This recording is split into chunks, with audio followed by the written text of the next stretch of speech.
మిత్రులారా, రామ భక్తులకు అందరికీ కూడా అయోధ్య నుంచి ఒక శుభవార్త అయితే వచ్చింది.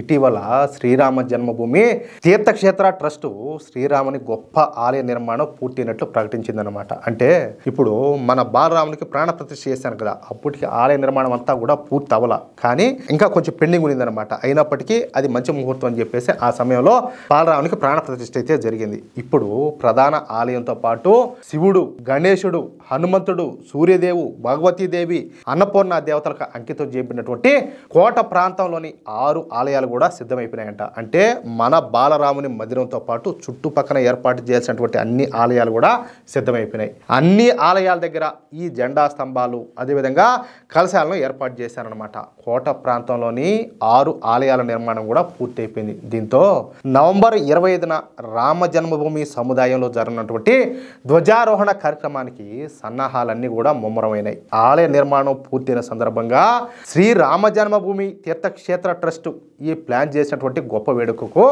మన ప్రధానమంత్రి అయినటువంటి నరేంద్ర మోడీ గారిని ముఖ్య అతిథిగా ఆహ్వానించారన్నమాట. అది విషయం. చూడండి, ఇది ఎంత మంచి వార్త, ఎంత గొప్ప వార్త.